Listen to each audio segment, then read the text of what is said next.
బ్రహ్మపురాణం మొదటి అధ్యాయం.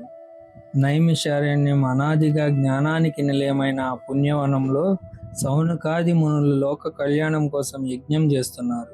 అక్కడికి సూత మహర్షి రాగానే మునులంతా సృష్టి రహస్యాలను వివరించమని ఆయన్ను వేడుకొన్నారు. అప్పుడు మహర్షి ఇలా చెప్పారు: సృష్టికి ముందు ఏమీ లేదు, గాలి లేదు, వెలుగు లేదు, కేవలం అనంతమైన చీకటి మాత్రమే ఉండేది. ఆ చీకటిలో పరమాత్మ సంకల్పంతో ఒక చిన్న వెలుగు బిందువు దివ్యంగా ఆవిర్భవించింది.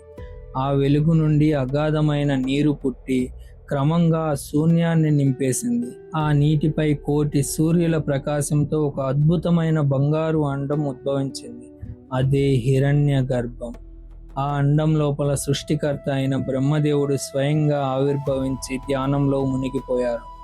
కాలం గడిచాక బ్రహ్మ తన సంకల్ప శక్తితో బంగారు అండాన్ని రెండుగా చీల్చారు. అండం పైభాగం అనంత ఆకాశంగా, క్రింది భాగం విశాలమైన భూమిగా రూపుదిద్దుకున్నాయి. ఆ తరువాత బ్రహ్మదేవుడు దిక్కులను, మనస్సులను, పంచభూతాలను ఒక్కొక్కటిగా ప్రాణం పోసి నిలబెట్టారు. బ్రహ్మదేవుడు తన మనస్సు నుంచి మహత్తత్వం మరియు అహంకారాన్ని సృష్టించారు. ఆ తరువాత బ్రహ్మ తన సంకల్ప శక్తితో 7 మహర్షులను సృష్టించారు. కానీ వారు సృష్టి బాధ్యత కంటే జ్ఞాన మార్గాన్నే మిన్నగా భావించి తపస్సుకై వెళ్ళిపోయారు. సృష్టి ఆగిపోతుందేమోనని బ్రహ్మదేవుడికి తీవ్రమైన కోపం కలిగింది. ఆ కోపం నుండి భయంకరమైన రూపంతో రుద్రుడు ఆవిర్భవించాడు. ఆయనే శివుడు. రుద్రుడిని సృష్టి చేయమని బ్రహ్మ కోరగా ఆయన తనలాగే కోట్లాది రుద్రులను సృష్టించారు. ఆ వినాశకరమైన రూపాలను చూసి బ్రహ్మ భయపడి శాంతించమని ప్రార్థించారు. బ్రహ్మ తన కుడి బొటనవేలు నుంచి దక్ష ప్రజాపతిని సృష్టించి బాధ్యతను అప్పగించారు. దక్షుడు మొదటిగా 10,000 మంది పుత్రులను సృష్టించి సృష్టి పెంచమని పంపారు. కానీ నారద మహర్షి వచ్చి వారందరినీ మోక్షం వైపు మళ్లించారు. దక్షుడు మళ్ళీ 1000 మంది పుత్రులను సృష్టించగా వారిని కూడా నారదుడు సన్యాసులుగా మార్చారు.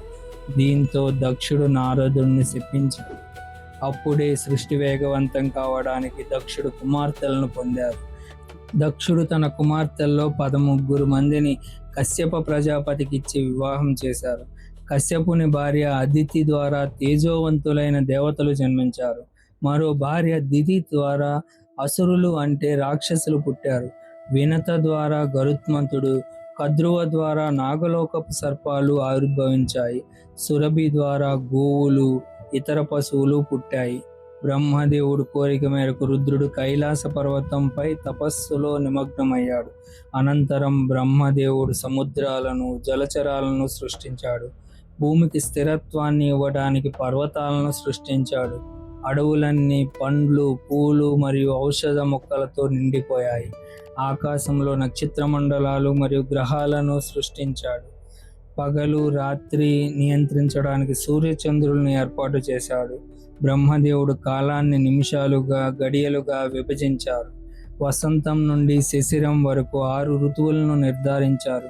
సృష్టి పరిపాలన కోసం మన్వంతరాలను, మనువులను ఏర్పాటు చేశారు.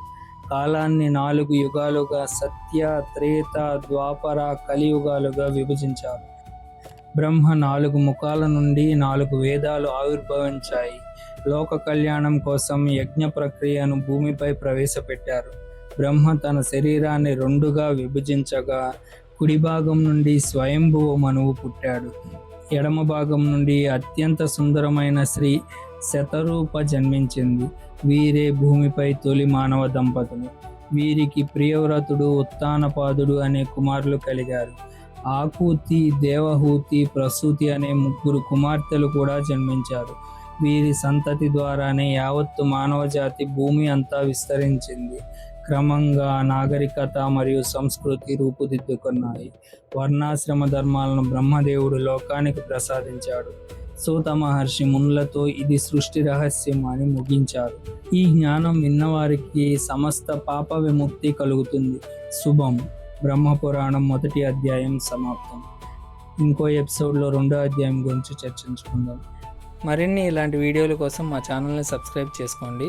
కుదిరితే ఒక లైక్, ఒక షేరు, ఒక కామెంటు. Thank you.